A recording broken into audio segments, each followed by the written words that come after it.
Mark సువార్త 6వ అధ్యాయము 45వ వచనం నుండి 56వ వచనం వరకు.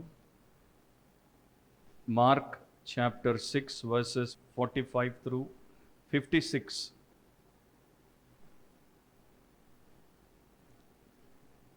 ఆయన జనసమూహమును పంపివేయునంతలో దోణి ఎక్కి అద్దరినున్న బేత్సయిదకు ముందుగా వెళ్ళుడని ఆయన తన శిష్యులను వెంటనే బలవంతము చేశాను.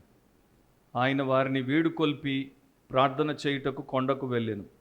సాయంకాలమైనప్పుడు ఆ దోణి సముద్రం మధ్య ఉండెను. ఆయన ఒంటరిగా మెట్టనుండెను. అప్పుడు వారికి గాలి ఎదురైనందున దోణి నడిపించుటలో వారు మిక్కిలి కష్టపడుచుండగా ఆయన చూచి రాత్రి ఇంచుమించు 4వ జామున సముద్రం మీద నడుచుచు వారి యొద్దకు వచ్చి వారిని దాటిపోవలనని ఉండెను. ఆయన సముద్రం మీద నడుచుట వారు చూచి భూతమని తలంచి కేకలు వేసిరి. అందరూ ఆయనను చూచి తొందరపడగా వెంటనే ఆయన వారిని పలుకరించి ధైర్యము తెచ్చుకొనుడి, నేనే, భయపడకుడని చెప్పెను. తరువాత ఆయన దోణి ఎక్కి వారి యొద్దకు వచ్చినప్పుడు గాలి అణిగెను. అందుకు వారు తమలో తాము మిక్కిలి విభ్రాంతి నొందిరి. అయినను వారి హృదయము కఠినమాయను గనుక వారు రొట్టెలను గూర్చిన సంగతి గ్రహింపలేదు. వారు అవతలకు వెళ్ళి గెనేసరెతు దగ్గర ఒడ్డుకు వచ్చి దరిపట్టిరి. వారు దోణి దిగగానే జనులు ఆయనను గుర్తుపట్టి ఆ ప్రదేశమంతటా పరిగెత్తుకొని పోయి ఆయన ఉన్నాడని వినిన చోటునకు రోగులను మంచముల మీద మోసుకొని వచ్చుటకు మొదలుపెట్టిరి. గ్రామముల్లోనూ పట్టణముల్లోనూ పల్లెటూళ్ళలోనూ ఆయన ఎక్కడెక్కడ ప్రవేశించనో అక్కడి జనులు రోగులను సంత వీధుల్లోనూ ఉంచి వారిని ఆయన వస్త్రపు చెంగు మాత్రం ముట్టనిమ్మని ఆయనను వేడుకొనుచుండిరి. ఆయనను ముట్టిన వారందరూ స్వస్థత నొందిరి.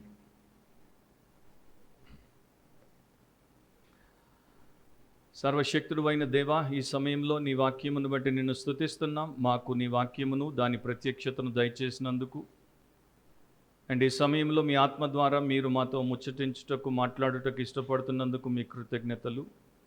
సత్యబోధ మాకు మీరు అనుగ్రహించి మేము మిమ్మను గణపరచాల్సిన రీతిలో గణపరిచి మీ కొరకు జీవించుటకు సహాయము చేయమని యేసు ప్రభు శ్రేష్టమైన నామమును అడిగి ప్రార్థిస్తున్నాం తండ్రి, ఆమేన్. కూర్చోండి. దేవుడి వాక్యాన్ని భయంతో భక్తితో వినండి, శ్రద్ధతో ఆసక్తితో వినండి. మీ హృదయం తెరిచి, మీ కన్నులు తెరిచి, మీ బైబిల్ తెరిచి వినండి. ఈరోజు మన అంశము యేసు సముద్రముపై నడిచెను. యేసు సముద్రముపై నడిచెను. Jesus walks on the see.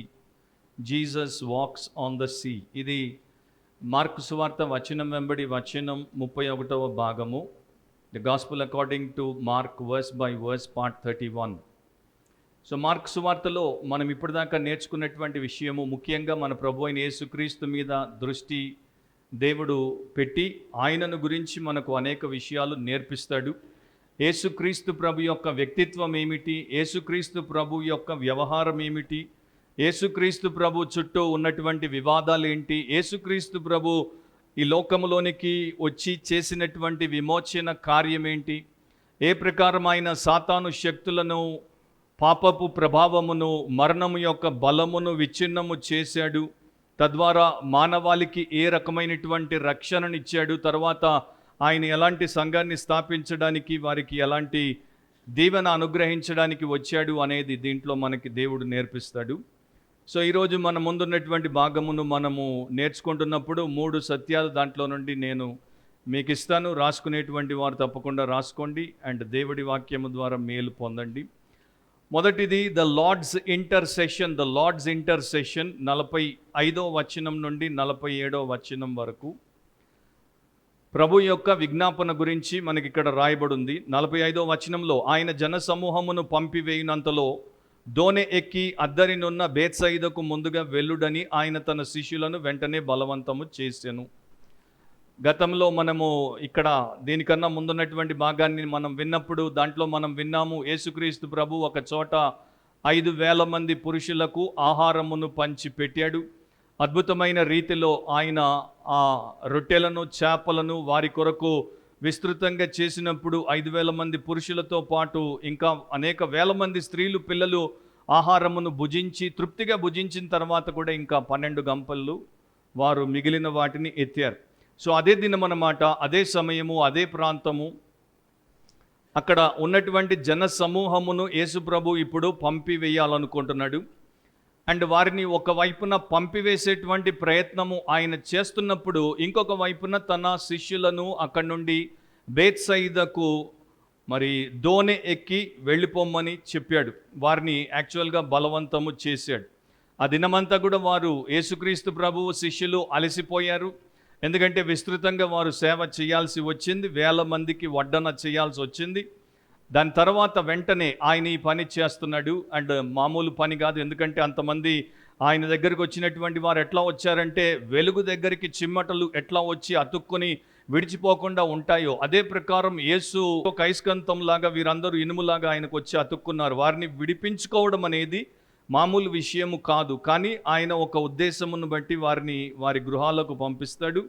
And శిష్యులను వారికన్నా ముందు ఇటు దోణి ఎక్కించి బేత్సయిదాకు వెళ్ళమని పంపిస్తాడు. ఎందుకని యేసుప్రభు ఆ ప్రకారము చేశాడు అంటే, ఒక కారణాన్ని మనం యోహాను సువార్తలో చూడొచ్చు. యోహాను సువార్తలో కూడా ఇదే ఉదంతాన్ని గురించి యోహాను రాసినప్పుడు 6వ అధ్యాయం 14-15 వచనాల్లో ఈ రకంగా రాశాడు. ఆ మనుషులు యేసు చేసిన సూచక్రియను చూచి, నిజముగా ఈయన ఈ లోకమునకు రాబో ప్రవక్త ఈయనే అని చెప్పుకొనిరి. రాజుగా చేయుటకు వారు వచ్చి తన్ను బలవంతముగా పట్టుకొనబోచున్నారని యేసు ఎరిగి మరలా కొండకు ఒంటరిగా వెళ్ళాను. సో ఎప్పుడైతే యేసుప్రభు ఈ అద్భుతము చేశాడో, ఎన్నో అద్భుతాలు యేసుప్రభు చేస్తూ వచ్చాడు, వారు చూస్తూ ఉన్నారు. కానీ ఎప్పుడైతే ఆ వేల మందికి ఆహారం అనేది అద్భుతమైన రీతిలో ఆయన వడ్డన చేశాడో, వెంటనే అక్కడ ఉన్నటువంటి జనములు ఒక విషయాన్ని పసిగట్టారు. ఇది మాత్రము మెస్సియా ఒక్కడే చేయగలిగినటువంటి అద్భుతము. సో ఈయనే లోకానికి రావాల్సినటువంటి ప్రవక్త, ఈయనే లోకానికి రావాల్సినటువంటి మెస్సియా, ఆయన వచ్చేసాడు గనుక ఇప్పుడిక మన యొక్క ఆలోచన ప్రకారం ఆయన్ని మనం బలవంతంగా పట్టుకొని రాజుగా చేసుకుందాం. సో ఇది మనిషి యొక్క ఆలోచన అన్నమాట. దేవుడి యొక్క సమయం కాదు, దేవుడి చిత్తము కాదు, దేవుడి విధానము కాదు. దేవుడు ఒక రోజున ఆయన నిజస్వరూపాన్ని ప్రపంచానికి చూపిస్తాడు. కేవలం రాజుగా మాత్రమే కాదు, రాజుల రాజుగా. కాకపోతే ఆయన రాజ్యమును ఈ రూట్లో, అంటే వీళ్ళు అనుకున్నటువంటి ఈ రూట్లో సంపాదించుకోవడానికి రాలేదు. వీరి యొక్క రూట్ సాతాను రూట్. మత్తయి సువార్త 4లో ఏ ప్రకారం సాతాను ప్రపోజల్ పెట్టాడో అదే ప్రకారం వీరు దాన్ని పూర్తి చేద్దాం అనుకున్నారు. కానీ యేసుప్రభు దాన్ని అక్కడికక్కడే తుంచి వేసేసి ఆయన శిష్యులను వెంటనే బలవంతము చేసి పంపించాడు. ఎందుకు శిష్యులను ఆ జనము నుండి వేరు చేశాడంటే, ఇంతమంది జనము ఆయనను బలవంతంగా పట్టుకొని రాజుగా చేద్దామంటే ఆ 12 మంది శిష్యులు కూడా దానికి తలొగ్గితే, వారు కూడా వారితో కలిసి సై అంటే సై అనేసి ఆయన్ని రాజుగా చేసే ప్రయత్నము చేస్తారు. ఆయన ఏ టైపు రాజుగా ఉండబోతున్నాడో త్వరలో వారికి నేర్పించబోతున్నాడు గనుక వారిని వీరి నుండి వేరు చేసి పంపించేశాడు. అండ్ వీరిని దోణి ఎక్కించి పంపించిన తర్వాత యేసుప్రభు ఒక్కడే ఆ వేల మందిని వారి వారి గృహాలకు తిప్పి పంపాడు. సో రెండు వైపులకు కూడా మనం గమనించేది ఏంటంటే, ఇటు 12 మంది శిష్యులు ఆయన మాట విని దోణి ఎక్కి వెళ్ళిపోయారు.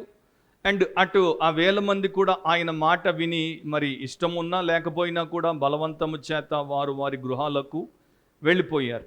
46వ వచనంలో ఆయన వారిని వీడుకొలిపి, అంటే వారందరినీ కూడా సాగనంపిన తర్వాత, వారికి ఫేర్వెల్ ఇచ్చిన తర్వాత, వారిని బాగా ఫీస్ట్ చేయించిన తర్వాత, వారికి ఫేర్వెల్ ఇచ్చిన తర్వాత 2 గుంపులను ఇటు అటు పంపేసి ఆయన ఒంటరిగా ప్రార్థన చేయుటకు కొండకు వెళ్ళాను. సో యేసుప్రభు ఆ దినమంతా అలసిపోయాడు, గొప్ప పరిచర్య చేశాడు, దేవుడికి ఎంతో గొప్ప ఘనత వచ్చేందుకు ఆయన వాడబడ్డాడు, ఎంతోమంది జీవితాలకు విశ్వాసం అనే దాన్ని ఆయన కలుగజేయగలిగాడు. అంత చేసిన తర్వాత ఆయన పోయి విశ్రాంతి తీసుకోలేదు. యాక్చువల్గా నేను అంతకుముందు పాఠంలో మీకు చెప్పాను, 6వ అధ్యాయంలోనే 31వ వచనంలో కొంచెము సేపు అలసట తీర్చుకొనుడని తన శిష్యులకు చెప్తాడు ఆయన. సో పక్కకు వచ్చేసి రెస్ట్ తీసుకోమని చెప్తాడు. మరి వారి అందరికన్నా ఎక్కువ పని చేసినటువంటి ప్రభు రెస్ట్ తీసుకోకుండా ఆయన ప్రార్థన చేయుటకు కొండకు వెళ్ళాడు. నా బైబిల్లో ముఖ్యంగా న్యూ టెస్టిమెంట్లో యేసుప్రభు గురించి మనకి సువార్తలు ఏమి నేర్పిస్తున్నాయి? He is the master of prayer. ఆయన ప్రార్థనకు యజమాని. ప్రార్థన ఆయన నామమున ఆయనకి మనము చేస్తాము. మరి ఆ ప్రార్థన తండ్రికి చేసిన, కుమారుడికి చేసిన, పరిశుద్ధాత్మకు చేసిన దేవుడికి మనం ప్రార్థన చేస్తున్నాము గనుక యేసు ప్రార్థనకి యజమాని, మాస్టర్ ఆఫ్ ప్రేయర్. రెండవది, ఆయన తన శిష్యులకు ప్రార్థన నేర్పించాడు, మినిస్టర్ ఆఫ్ ప్రేయర్. శిష్యులు ఆయన దగ్గరికి వచ్చి అద్భుతాలు ఎట్లా చేయాలో మాకు నేర్పము ప్రభువా అని అడగరు, కానీ ప్రార్థన నేర్పించమని అడుగుతారు. అండ్ యేసుక్రీస్తు వారికి ప్రార్థన నేర్పించాడు. అమోఘమైనటువంటి ప్రార్థన, అది ప్రభు నేర్పినటువంటి ప్రార్థన మనకి బైబిల్లో కనబడుతుంది. ఈ రెండిటితో పాటు ముఖ్యంగా నరుడిగా ఉన్నప్పుడు ఆయన ఒక మ్యాన్ ఆఫ్ ప్రేయర్గా, అంటే ప్రార్థన యోధుడిగా, ప్రార్థన చేసేటువంటి మానవుడిగా మనకి తన జీవితం ద్వారా చూపిస్తాడు.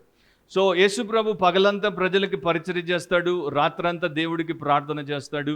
అందుకనే ఒకప్పటి భక్తులు ఏమనేవారంటే, పాతకాలం మన గోడల మీద ఉండేటువంటి గడియారాలు, పెండులంతో ఉండేటువంటి గడియారాలని, మరి యేసు యొక్క జీవితం ఇట్లా ఉండేది, రాత్రంతా ప్రార్థన, పగలంతా పరిచర్య, అట్లాంటి జీవితం మనకు ఉండాలని వారు తరచూ చెప్పేవారు. సో యేసు ప్రభు జీవితంలో తండ్రితో సమావేశం అవ్వడము, తండ్రి సన్నిధిని ఏ రకంగా కూడా కోల్పోకుండా ఉండడము, అండ్ తండ్రి సముఖమందు తనను నిరంతరము ప్రెజెంట్ చేసుకోవడం అనేది ఒక భాగముగా మనకి కనబడుతుంది. ఆయన ఒక కష్టతరమైనటువంటి పరిస్థితి ముందు ప్రార్థన చేశాడు, ఒక గొప్ప ఫలభరితమైనటువంటి కార్యము చేసిన తర్వాత ప్రార్థన చేస్తాడు. సో ఇప్పుడు కొండకు వెళ్ళి ప్రార్థన చేస్తున్నాడు. దాని గురించి కూడా ఒక మాట తర్వాత నేను చెప్తాను. సో ఇక్కడ ఆయన చేసినటువంటి ప్రార్థనలో మనకి ప్రాముఖ్యంగా ఏం కనబడుతుందంటే, దేవుడితో సహవాసము కొరకు వెళ్ళాడు. దేవుడి యొక్క సహాయమును తర్వాత కోరుతాడు, కానీ అది ప్రధానము కాదు. దేవుడితో సహవాసము యేసుక్రీస్తుకి ప్రధానం. పరలోకంలో నిత్యత్వము తండ్రి రొమ్మున ఆనుకొని ఉన్నటువంటి కుమారుడు ఈ లోకానికి తండ్రి చేత పంపబడినప్పుడు 33.5 సంవత్సరాలు తండ్రి యొక్క ఆ పరిపూర్ణ సన్నిధానానికి దూరంగా ఉండాల్సి వచ్చినప్పుడు, శరీరధారిగా ఉండాల్సి వచ్చినప్పుడు ఆయన ఒకటి ఎప్పుడు కూడా మానలేదు. అదేంటంటే ఆ తండ్రిని, తండ్రి సన్నిధిని ఆయన ఎప్పుడు కూడా తనకు దూరం అయ్యేటట్టు చేసుకోలేదు. ఎన్ని ఆటంకాలు వచ్చినా వాటినన్నింటినీ ఆయన ఛేదించి దేవుడి సన్నిధానంలో ఆయన ఉండేవాడు. సో మనము కూడా ఇక్కడ నేర్చుకోవాల్సినటువంటి ఒక పాఠం ఏంటంటే, మనము దేవుడి మూలమున ఉనికిని కలిగి ఉన్నాం, దేవుడి ద్వారా సృష్టించబడ్డాం, దేవుడి చేత ప్రేమించబడుతున్నాం, దేవుడి చేత పోషించబడుతున్నాం, దేవుడే మనల్ని ప్రతినిత్యము పరిరక్షిస్తున్నాడు. కనుక మన జీవితంలో ఏ వ్యక్తి కానీ, ఏ విషయం కానీ, ఏ వ్యసనం కానీ, ఈ వ్యాపకం కానీ, వ్యవహారం కానీ మనము దేవుడి నుండి దూరం అయిపోయేటట్టు చేయకూడదు. ఎప్పుడైతే దేవుడి సన్నిధానానికి నీవు నిత్యము వచ్చేటువంటి వ్యక్తిగా ఉండవో, నీకెంత బైబిల్ జ్ఞానం ఉన్నా, నీవు థియాలజీలో పిహెచ్డీలు సంపాదించినా నీవు మాత్రము నశించిపోతావు. అది యేసు దగ్గర మనం నేర్చుకోవాలి. ఏ పాపము లేనటువంటి వాడు, తన శరీరమును తన యొక్క ఆధీనంలో ఉంచుకున్నవాడు, పాపమును కాళ్ళ కింద పెట్టినవాడు, సాతానును వెళ్ళగొట్టినవాడు అంత ప్రార్థన చేస్తే ఇక మనము వాటన్నిటితో నిత్యము పోరాడేటువంటి బలహీనలము, బుద్ధిహీనలము, భక్తిహీనలము ఎంత ప్రార్థన చెయ్యాలి. సో ఎందుకు ఆయన ఆ సమయంలో తండ్రి సన్నిధిని ఎంచుకున్నాడు? ఆయన కూడా వెళ్ళిపోవాల్సింది కదా, శిష్యులతో 12 మందితో ఆయన కూడా వెళ్ళిపోవాల్సింది కదా. అవతలికి ఆయన మినిస్ట్రీ కోసమే పోతున్నాడు, దేవుడి పని చేయడం కోసమే పోతున్నాడు. ఈ లోకంలో ఉన్నంత కాలము దేవుడి యొక్క పని చేయుటయే నా ఆహారం అని చెప్పాడు. మరి ఎందుకట్లా పోయాడంటే, అప్పటిదాకా ఆయన వైపు చూసినటువంటి వేలాది కన్నులు, ఆయనకి వారిచ్చినటువంటి ఘనత, ఆయనకి వారిచ్చినటువంటి ఆ యొక్క అభిమానము, ఆ యొక్క ఆనర్, లేకపోతే ఆ యొక్క గ్లోరీ అంతా కూడా ఆయన్ని దేవుడి యొక్క చిత్తము నుండి పక్కకి తొలగించి తీసుకుపోకుండా మరొకసారి దేవుడి సన్నిధానంలో దైవ దర్శనంతో దేవుడిచ్చినటువంటి చిత్తమును చేయుటకు ఆయన తన్ను తాను దేవుడి ఎదుట ప్రెజెంట్ చేసుకున్నాడు. అండ్ ఆ యొక్క సర్వోన్నతుని ఎదుట విశ్రమించుటకు వెళ్ళాడు, ఆయనతో సహవాసము చేశాడు. అండ్ మరలా జ్ఞాపకం చేసుకున్నాడు, దేవుడు నన్ను ఈ లోకానికి రక్షకుడిగా పంపించాడు, ఈ మనుషుల చేత రాజుగా ఎంపిక చేయబడ్డానికి కాదు. అండ్ నేను దేవుడి యొక్క మార్గంలో శ్రమ ద్వారా సిలువ వేయబడి రక్షకుడిని అవుతాను, నేను సింహాసనం మీద కూర్చుని కిరీటం ధరించుకొని వీరితో వారితో హర్షధ్వనాలు చేయించుకొని రాజుగా ఉండను. సో ఇక్కడ ప్రేయర్ గురించి మనం ఇంకొక మాట కూడా తెలుసుకోవచ్చు. Priority of prayer in Christ's life.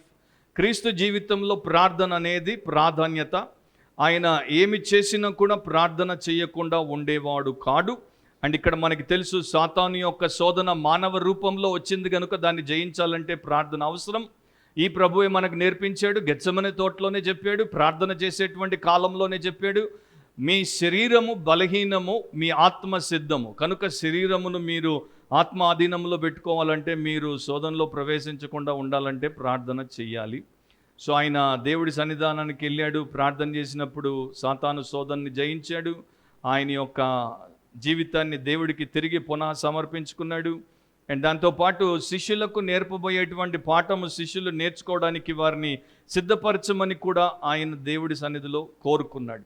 So గుర్తుపెట్టుకుందాము, మనము అవసరాల్లో ఉన్నప్పుడు, ఆపదల్లో ఉన్నప్పుడు, లేకపోతే ఇబ్బందుల్లో ఉన్నప్పుడు మాత్రమే దేవుడు గుర్తుకు రావద్దు.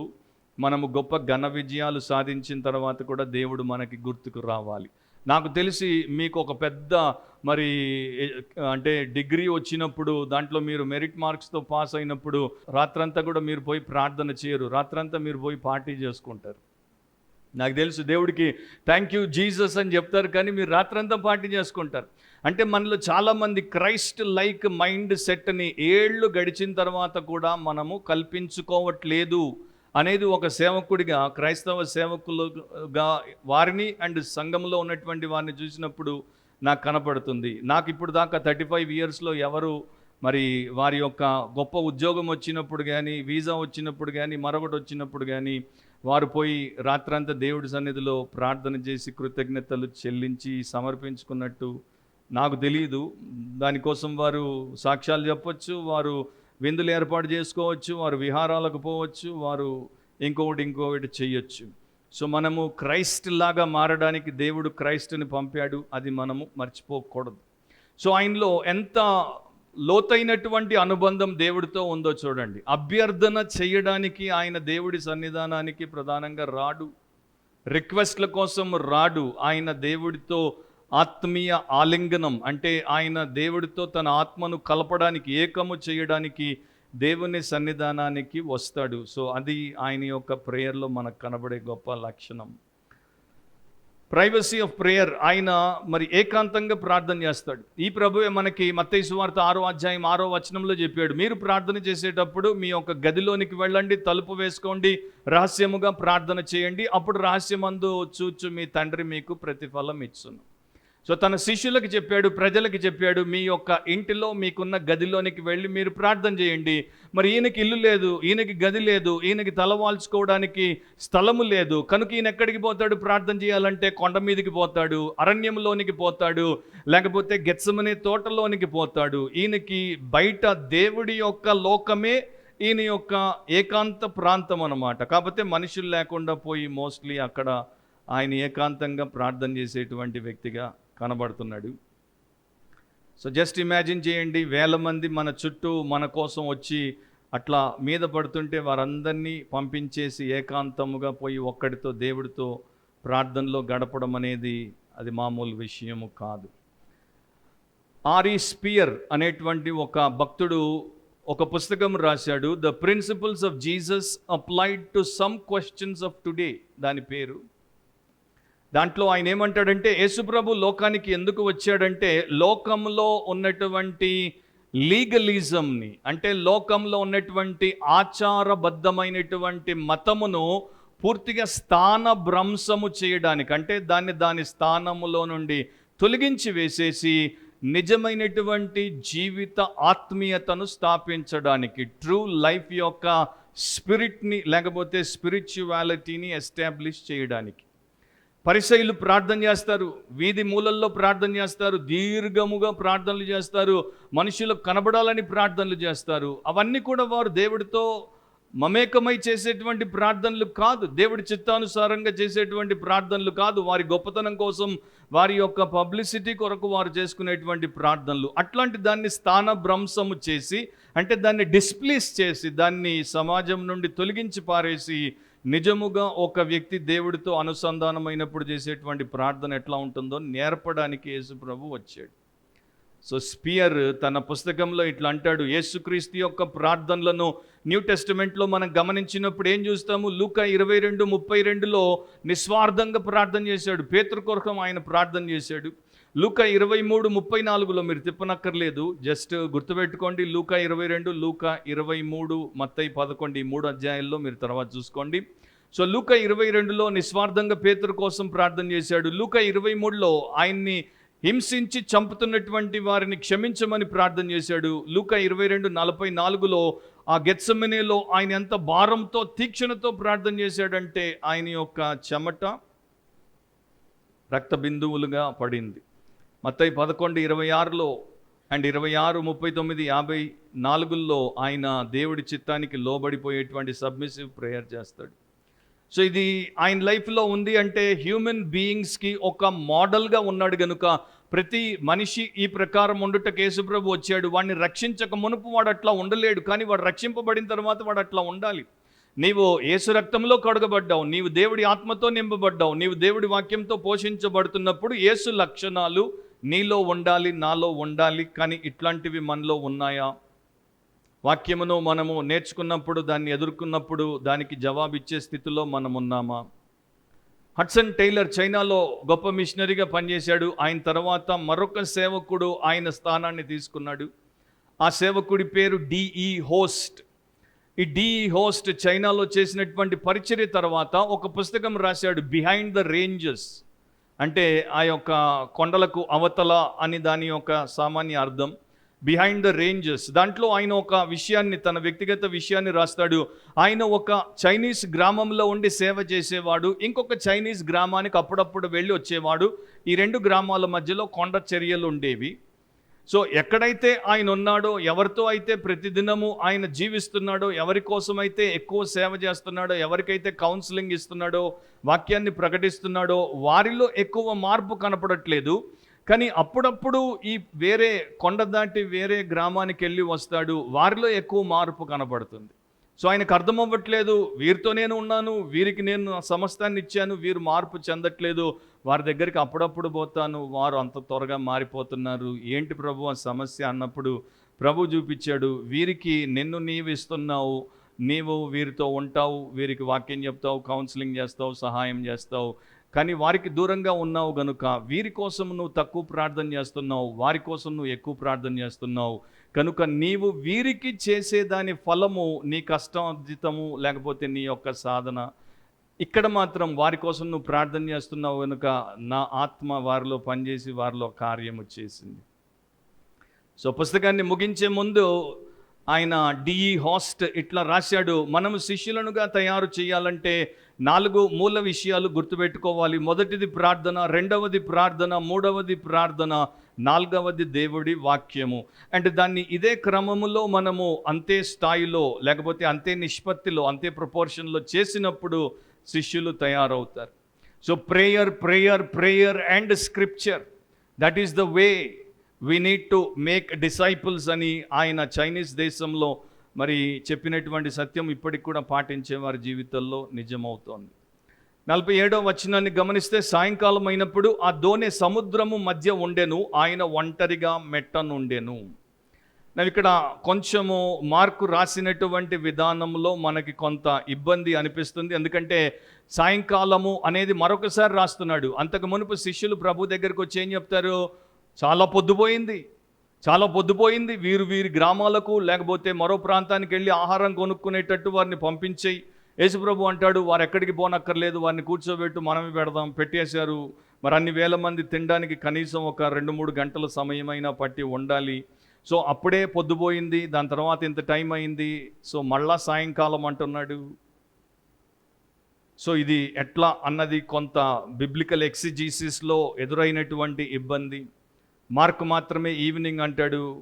సో ఈవినింగ్ అంటే కొంతమంది దాన్ని ఏ రకంగా తీసుకోవాలి, ఇది ఏదన్నా కాంట్రడిక్షనా, అంటే ఇక్కడ ఏదన్నా మరి ఆయన ఒకదానికి ఒకటి వేరుగా చెప్పాడా, లేకపోతే అక్కడ ఏదైనా సమస్యను కల్పించాడా మనకి అని అనుకున్నారు. కానీ మిగతా వారు ఏమంటారంటే లేదు, ఆయన చెప్పే రీతిలో లేట్ అట్ నైట్, సాయంకాలం అయిపోయినప్పుడు, అంటే ఇక చివరి రాత్రి సమయం ప్రారంభమైనప్పుడు అన్నట్టు చెప్తున్నాడు అని వారు చెప్పారు. కనుక మీరు జాగ్రత్తగా దాన్ని మరి వర్స్ బై వర్స్ పరిశీలన చేసినప్పుడు ఆ సమస్య వస్తే అట్లా చూడొచ్చు.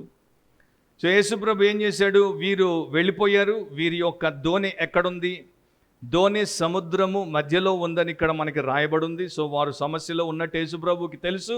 నాకు నచ్చినటువంటి మరొక మంచి విషయం ఏంటంటే, తన ప్రియ శిష్యులు తన కోసం సమస్తాన్ని విడిచిపెట్టారు, కుటుంబాన్ని విడిచిపెట్టారు, జీవితాలు ఆయనకి దారపోశారు. వారు సముద్రం మధ్యలో అంట్లా మరి తుఫాన్లో పెనుగులాడుతున్నప్పుడు యేసు ప్రార్థన మధ్యలో ఆపేసి నిలిపేసి పరుగున పోయి వారికి సహాయం చేయలేదు. ఆయన చివరిదాకా ఉదయము ఎప్పటిదాకా ప్రార్థన చేయాలో అప్పటిదాకా చేసి ప్రార్థన అయిన తర్వాతే పోయి సహాయం చేశాడు. సో అది కూడా ఒక మంచి లెసన్ అన్నమాట. మనం గుర్తుపెట్టుకోవడానికి, దేవుడితో మనం ఉన్నప్పుడు ఎట్లాంటి అవసరాలు ఉన్నా, ఎట్లాంటి అవాంతరాలు వచ్చినా కూడా మనము దేవుడిని అట్లా విడిచి వెళ్ళిపోకూడదు.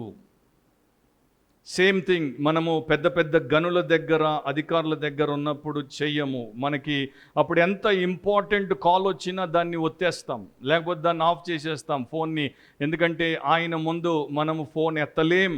ఆయన ముందు మనకి ఇంటి నుండి ఒక మనిషి పరిగెత్తుకొని వచ్చి కబురు చెప్పాడు, మీ బాబు కింద పడిపోయాడు, తలకాయ పగిలిపోయిందన్నా కూడా ఆయన ముందు ఆయన మాట అయిపోయేంత వరకు మనం ఆయనకి ఆ సంగతి చెప్పి పర్మిషన్ తీసుకొని పోలేం.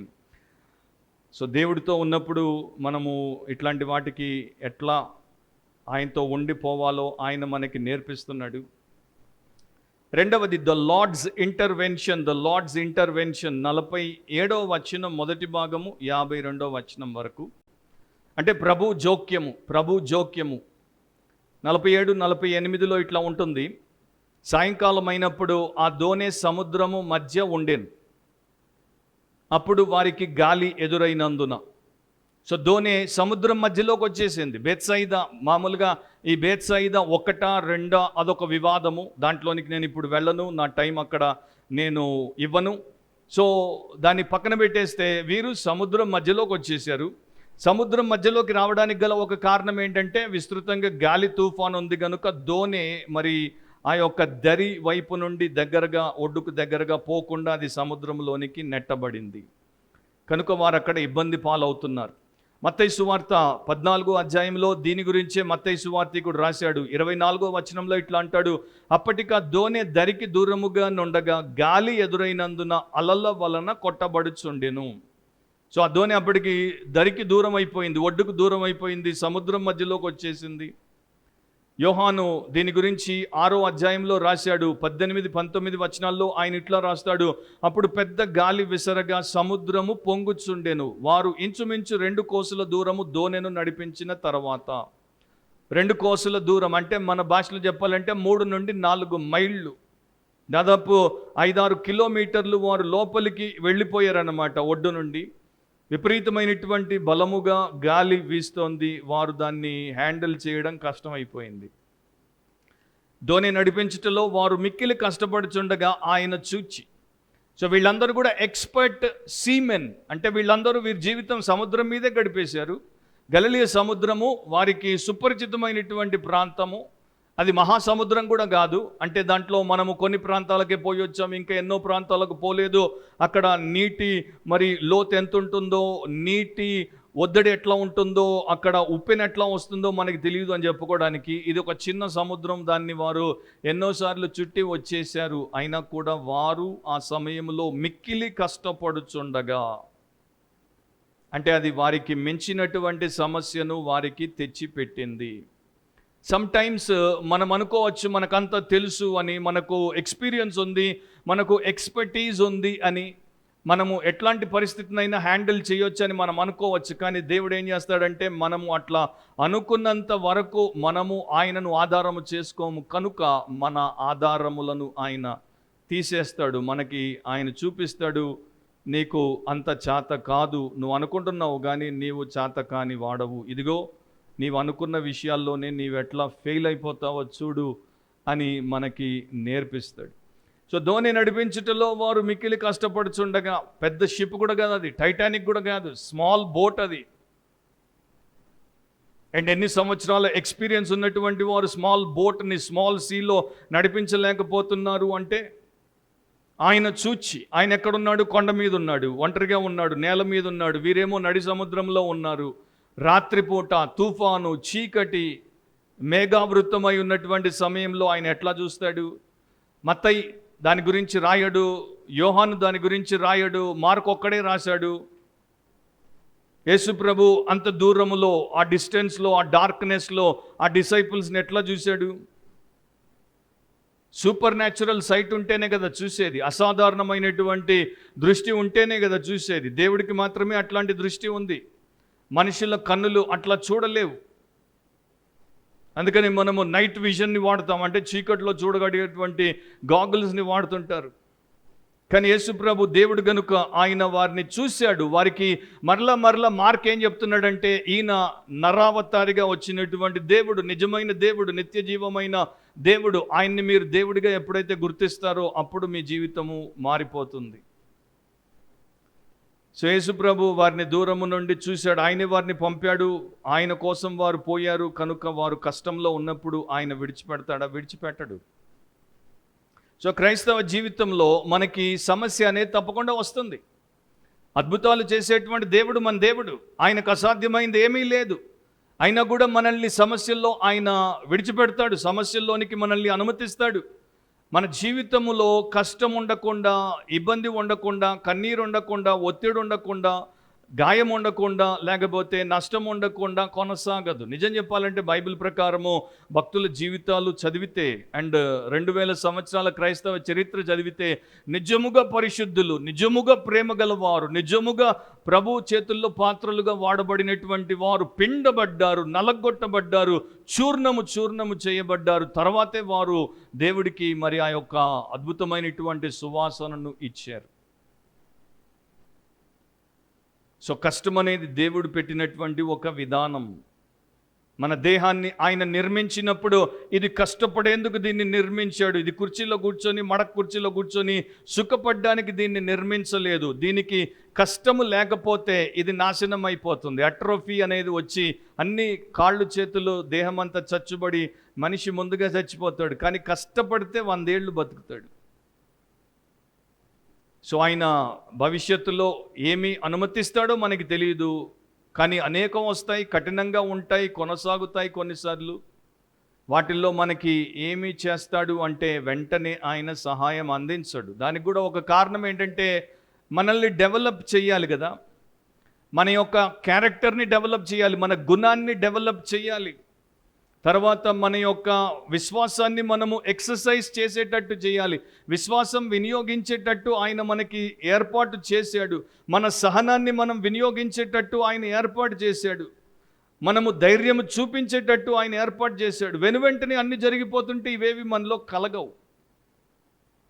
ఎందుకని మనము ఎన్నో విషయాలు నేర్చుకునే ముందు ట్రైనింగ్కి, కోచింగ్కి, ట్యూటరింగ్కి మనల్ని మనం అప్పగించుకుంటాం. ఎందుకంటే మనల్ని డెవలప్ చేయడానికి అదొక మీడియం కనుక. సో గుణం అనేది అంత త్వరగా డెవలప్ అవ్వదు. విశ్వాసమును వినియోగించుట అంత సునాయాసంగా సాఫీగా ఉన్నప్పుడు అవకాశము, అవసరము రెండు ఉండవు. సో దేవుడు మన గుణాన్ని, మన విశ్వాసాన్ని, మన సహనాన్ని, మన ధైర్యాన్ని, సమస్తాన్ని ఆయన నిర్మించుటకి పనిచేస్తాడు. కొన్నిసార్లు కొన్ని స్విమ్మింగ్ పూల్స్లో వారు ఏం చేస్తారంటే కొత్తగా ఈత నేర్చుకోవడానికి వచ్చినటువంటి వారిని నీటిలోనికి పంపినప్పుడు ఈత నేర్పించేటువంటి స్విమ్మింగ్ మాస్టర్ వాడి నడుముకి ఒక బెల్ట్ కడతాడు, బెల్ట్కి ఒక తాడు కట్టి బయట తాను కూర్చున్న దగ్గర దాన్ని పెట్టుకుంటాడు. సో వాడు ఈత కొడుతున్నప్పుడు వాడిని కొట్టనిస్తాడు, వాడు కష్టపడుతుంటే కష్టపడనిస్తాడు. వాడికి ఎప్పుడైనా ప్రమాదం వచ్చిందనుకోండి, మునిగిపోయేటువంటి పరిస్థితి వచ్చిందనుకోండి, ఎప్పటిదాకా వాడు సొంతంగా ఈత కొట్టే ప్రయత్నం చేయాలో చేయనిస్తాడు. ఎప్పుడైతే వాడికి చేత కాదు, వీడు చచ్చిపోయే స్థితి వచ్చిందనుకుంటాడో అప్పుడు ఆయన దాన్ని లాగుతాడు. సో దేవుడు కూడా అదే చేస్తాడు. మీ పిల్లలకి మీరు అదే చేశారు. రష్యాలో పిల్లగా పుట్టగానే తీసుకెళ్ళి స్విమ్మింగ్ పూల్లో అట్లా వేసేస్తారు. వెంటనే వాడు చేతులు కాళ్ళు కొట్టుకునేటట్టు. వారు జాలి పడరు, వారికి సెంటిమెంట్ లేదు. అయ్యో ఇప్పుడే పుట్టిన పసికందు తీసుకెళ్ళి వీడేంటి పిశాచిలాగా బిడ్డలు దాంట్లో నీళ్ళు వేసేసాడు, చంపేస్తున్నాడు. చంపేయట్లేదు వాడిని. ఈ కష్టతరమైనటువంటి కుటిలమైనటువంటి లోకంలో బలమైన వ్యక్తిగా బ్రతకడానికి వాడికి ట్రైనింగ్ ఇస్తున్నాడు. దేవుడు మనల్ని యేసుక్రీస్తులాగా చేయాలంటే మామూలు విషయం కాదు, మనకి ట్రైనింగ్ అవసరము. సో దేవుడు తన శిష్యులను, యేసుప్రభు తన శిష్యులకు నేర్పిస్తుంటాడు పాఠాలు. ఇట్లాగా వారిని గొప్ప పరిచర్య కొరకు, గొప్ప ప్రణాళిక కొరకు ఏర్పాటు చేసుకున్నాడు. దానికోసం వారు డెవలప్ అవ్వాలి కదా. 48లోనే సీలో రాత్రి ఇంచుమించు 4వ జామున సముద్రం మీద నడుచుచు వారి యొద్దకు వచ్చి వారిని దాటిపోవాలని ఉండెను. నా మార్క్ ఇక్కడ రోమన్ టైమ్ అంటే రోమన్ కాలమానం ప్రకారం మనకి రాశాడు. రోమన్లో రాత్రిని 4 వాచెస్ 4 జాములుగా విభజిస్తారు. ఒక్కొక్క జాము 3 గంటలు. సో ఇక్కడ యేసుప్రభు వారి దగ్గరికి ఎప్పుడు వచ్చాడు? 4వ జాములో వచ్చాడంటే ఉదయం 3 గంటల నుండి 6 గంటల సమయంలో, 3 AM నుండి 6 AM ఆ పీరియడ్లో జీసస్ వారి దగ్గరికి వచ్చాడు. వారు జీసస్ నుండి ఎప్పుడు పోయారు, ఎగ్జాక్ట్ టైమింగ్ మనకు లేదు. సాయంకాలము మరి 6 to 9 PM మధ్యలో వారు పోయారు అనుకుందాం. సో ఎంత లేదన్నా కూడా 9 PMకే వారు పోయినా కూడా 3 AM అంటే కనీసం 6 hours, ఇఫ్ నాట్ కొంతమంది అయితే 8 to 9 hours అంటారు. సో దాదాపు అన్ని గంటల సేపు వారు ఆ యొక్క సముద్రంలో కష్టపడుతూ ఉన్నారు. యేసు ప్రభు వారిని కష్టపడనిచ్చాడు. వారి సమస్య ఏంటో ఆయన చూశాడు. వెంటనే సహాయం చేయడానికి రాలేదు. సమయము వచ్చినప్పుడు ఆయన సహాయము చేయడానికి వస్తాడు. యేసు ఇక్కడ సముద్రం మీద నడిచాడు, నీటి మీద నడిచాడు. సో మార్క్ మరలా మనకేం చూపిస్తున్నాడు, ఆయన మామూలు మానవుడు కాదు. వీరి యొక్క వ్యాపారం అంతా నీటితో ముడి పెట్టబడి ఉంది. వీరు ఎన్నో నీటి విశేషాలు చూశారు, కానీ ఏ నరుడు కూడా నీటి మీద నడవడం, ఒక మానవుడు సముద్రం మీద అట్లా అలవోకగా నడిచి రావడం చూడలేదు. సో దాన్ని యేసుప్రభు చేశాడు అంటే ఆయన వీరికి ఇచ్చేటువంటి సందేశం ఏంటి, దేవుడు మాత్రమే చేసే పనిని నేను చేస్తున్నాను కనుక నేను దేవుడను, దేవుని కుమారుడను. ఓల్డ్ టెస్టిమెంట్లో ఎన్నో వర్సెస్ ఉన్నాయి, 1, 2 లేకపోతే 3 చెప్తాను నేను. యోబు 9:8 ఆయన ఒక్కడే ఆకాశ మండలమును విశాలపరచువాడు, సముద్ర తరంగముల మీద ఆయన నడుచుచున్నాడు. ఆయన ఒక్కడే, దేవుడు ఒక్కడే సముద్ర తరంగాల మీద నడుస్తాడు. కీర్తన 77:19 నీ మార్గము సముద్రములో నుండెను, నీ త్రోవలు మహాజలములలో ఉండెను, నీ అడుగు జాడలు గుర్తింపబడక ఉండెను. యెషయా 43:16 సముద్రములో త్రోవ కలుగుజేయువాడును, వడిగల జలములలో మార్గము కలుగుజేయువాడును. సో జోబ్ రాసుకునేవారు ఇంగ్లీష్ వారికి జోబ్ 9:8, సామ్ 77:19, ఐజయా 43:16 ఈ ప్రకారము దేవుడి గురించి రాయబడి ఉంది. సో ఇప్పుడు జీసస్ ఇచ్చేటువంటి మెసేజ్ ఏంటి, ఆయన కమ్యూనికేషన్ ఏంటి, I am the lord of the sea, I am the master of the universe, I have all control over the nature. ప్రకృతి మీద నాకు సర్వశక్తి ఉంది, నేను సముద్రానికి ప్రభువునై ఉన్నాను, నేను విశ్వమంతటికి యజమానినై ఉన్నాను. అంతకు మునుపు మనం 4వ అధ్యాయంలో ఏం చూసాము, యేసు ప్రభు ఈ శిష్యులు దోణిలో ఉండి అలల చేత దోణి కొట్టబడుతున్నప్పుడు బాధపడుతుంటే ఆయన పడుకుని ఉంటాడు. ఆయన్ని లేపితే ఆయన లేచి ఒక్కసారి ఒక మాట పలుకుతాడు, గాలిని గద్దించి నిశ్శబ్దమై ఊరుకుండమని సముద్రముతో చెప్పగా. సో అక్కడ వర్డ్ వాడితే సముద్రం అంతా కూడా, తుఫాన్ అంతా కూడా నిమ్మలమైపోయింది. ఇక్కడేమో వర్డ్ వాడట్లేదు, ఇక్కడ మనిషి అంతా కూడా నిలువెత్తు మనిషి నీటి మీద సముద్రం మీద నడిచి వచ్చాడు. సో ఏదైతే మనల్ని ఇబ్బంది పెడుతుందో దాని మీద నడిచేటువంటి వాడు మన దేవుడు. God walks over the circumstances that we are failing to keep with. So మన పరిస్థితులతో మనం పెనుగులాడుతున్నాం, మన పరిస్థితులు మన ప్రాణాలను తీసేస్తాయని మనం అనుకుంటున్నాం, కానీ దేవుడు అంటున్నాడు మీ పరిస్థితులు నా కాళ్ళ కింద ఉన్నాయి, వాటి మీద నేను నడిచే శక్తి గల వాడను. ఆయన ఇక్కడ నుండి దాటిపోదాం అనుకున్నాడంట. అది ఎందుకో అర్థం అవ్వలేదు మొదట్లో. ఎందుకు దాటిపోదాం అనుకున్నాడు, వారి కష్టాన్ని చూశాడు, వారికి సహాయం చేయడానికి నీటి మీద నడిచొచ్చాడు. వచ్చినప్పుడు నేరుగా వారి దగ్గరకు వచ్చి వారికి సహాయం చేయాలి, కానీ వారిని చూసి కష్టంలో అట్లా వదిలేసి దాటిపోవడం ఏంటి. ఎన్నో వ్యూస్ ఉన్నాయి దాని గురించి, రకరకాలుగా ఇచ్చారు, కనీసం 4 అయితే ఉన్నాయి. ఎక్కువ మంది దాన్ని ఎట్లా చూస్తారు, నేను కూడా దేనికి మరి అంటే అగ్రి అవుతాను అన్నది మీకు చెప్పేస్తాను డైరెక్ట్గా. పాత నిబంధనలో దీనికి సంబంధించినటువంటి ఉదాంతాలు మనకి కనబడతాయి. దీన్ని ఓల్డ్ టెస్టమెంట్లో థియోఫనీ అంటారు. దేవుడు తన ప్రజల్ని దర్శించినప్పుడు ఆయా సమయాల్లో ఈ ప్రకారము ఆయన చేశాడు కనుక అదే ప్రకారం ఇక్కడ యేసుప్రభు చేస్తున్నాడు. నిర్గమకాండం 33వ అధ్యాయము 18 నుండి 23వ వచనం వరకు, ఎక్సోడస్ 33:18-23. అక్కడ మోషే అడుగుతాడు దేవుడిని, నీ మహిమను నాకు చూపించు అని. అప్పుడు దేవుడు మోషేకి ఏం చెప్తాడు, నా మహిమను చూసి ఏ నరుడు బ్రతుక జాలడు, అయితే నేను నీకు ఒక పని చేస్తాను. 22వ వచనం చదువుతున్నాను, నా మహిమ నిన్ను దాటి వెళ్ళుచుండగా ఆ బండ సందులో నిన్ను ఉంచి నిన్ను దాటి వెళ్ళు వరకు నా చేతితో నిన్ను కప్పెదను. సో మోషే దేవుడి మహిమను చూడాలనుకున్నాడు. దేవుడు చెప్పాడు, నువ్వు చూసి బతకలేవు, కనుక నేను నిన్ను దాటి వెళ్తాను. నేను నిన్ను దాటి వెళ్ళినప్పుడు నీవు నా మహిమను చూస్తావు. మొదటి రాజులు 19వ అధ్యాయము 10 నుండి 12 రాసుకోండి. 1 Kings 19:10-12. 11th వర్స్ నేను చదువుతున్నాను. అందుకాయన, నీవు పోయి పర్వతం మీద యెహోవా సముఖమందు నిలిచి ఉండమని సెలవిచ్చెను. అంతటి యెహోవా ఆ వైపున సంచరింపగా, సో యెహోవా ఏలియాను కొండ మీద పర్వతం మీద పోయి నిలబడమని చెప్పాడు. నిలబడినప్పుడు యెహోవా ఆ వైపున దాటిపోయాడు. బలమైన పెనుగాలి లేచెను. యెహోవా భయమునకు పర్వతములు బద్దలాయను, శిలలు చిన్న భిన్నములాయను. కానీ యెహోవా ఆ గాలి దెబ్బ యందు ప్రత్యక్షము కాలేదు. గాలిపోయిన తర్వాత భూకంపము కలిగెను, కానీ ఆ భూకంపమందు యెహోవా ప్రత్యక్షము కాలేదు. ఆయన సన్నని మరి గుసగుసలో ప్రత్యక్షం అవుతాడు. సో ఏలియాను అక్కడ నిలబెట్టి యెహోవా దాటిపోయినప్పుడు ఆయన మహిమను ఏలియా చూశాడు. సో జీసస్ ఏం చేస్తున్నాడంటే గుర్తు చేస్తున్నాడు అనమాట. నేను ఎవరినో మీరు తెలుసుకోవడానికి ఇది ఒక నిదర్శన. ఇదిగో నేను కూడా మిమ్మల్ని దాటిపోతున్నప్పుడు మీరు నా మహిమను చూస్తారు. కానీ వాళ్ళు మహిమను చూడాల్సింది చూసేందుకు బదులు వారు వారి ముదిమను చూసుకున్నారు. ముదిమ అంటే ఓల్డ్ తెలుగు పదం మరణం. 49 గమనించండి. ఆయన సముద్రం మీద నడుచుట వారు చూచి భూతమని తలంచి కేకలు వేసిరి. ఎందుకంటే వారి యొక్క ఆలోచనలో సముద్రం మీద మనిషి నడువ జాలడు. అండ్ వారి ఆలోచన ప్రకారం సముద్రం మీద ఇప్పుడే నడిచే వ్యక్తి దేవుడు కాడు. కనుక ఇక సముద్రం మీద మానవుడు లేడు, దేవుడు లేడు అన్నప్పుడు ఇక మిగిలింది ఎవరు? భూతం, స్పిరిట్, లేకపోతే గోస్ట్, అపరీషన్.